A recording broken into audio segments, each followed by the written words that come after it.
முஹ்மினான சகோதரர்களே, சகோதரிகளே, இந்த உலகத்தில் ஒரு மாதம் இருக்கிறது.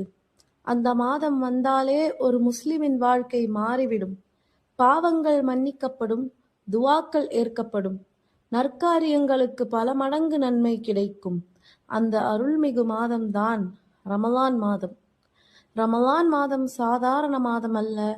அல்லாஹ் இந்த மாதத்துக்கு ஒரு பெரிய சிறப்பை கொடுத்திருக்கிறான். அது என்ன தெரியுமா?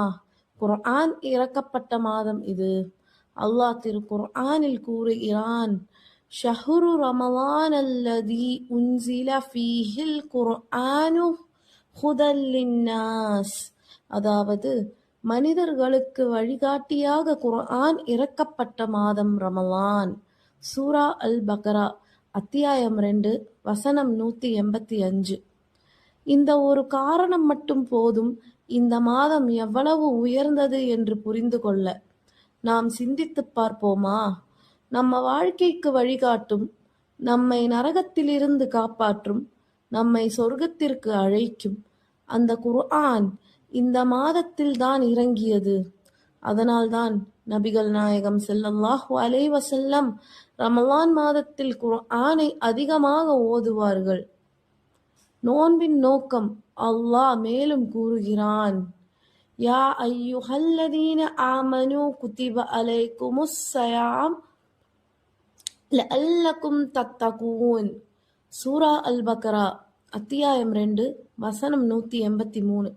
அதாவது, ஓ ஈமான் கொண்டவர்களே, நீங்கள் தக்வா அடைவதற்காக உங்களுக்கு நோன்பு கட்டளையிடப்பட்டது. முஹ்மினானவர்களே, ரமலான் நமக்கு வெறும் பசிதாகம் அல்ல, இது ஆன்மீக பயிற்சி. நோன்பு நம்மை என்ன கற்றுக் கொடுக்கிறது? பசியை உணர கற்றுக் கொடுக்கிறது, ஏழைகளை நினைக்க கற்றுக் கொடுக்கிறது, பாவங்களை விட்டு விலக கற்றுக் கொடுக்கிறது, அல்லாஹ்வுக்கு நெருக்கமாக ஆக கற்றுக் கொடுக்கிறது. நபிகள் நாயகம் ஸல்லல்லாஹு அலைஹி வஸல்லம் கூறினார்கள், ஒருவர் பொய் பேசுவதையும் தீய செயல்களையும் விட்டு விடவில்லை என்றால் அவரின் பசிதாகத்தை அல்லாஹ் தேவையில்லை. அதனால் நம்ம நோன்பு உண்மையான நோன்பாக இருக்க வேண்டும். கண்களில் நோன்பு, நாவின் நோன்பு, இதயத்தின் நோன்பு.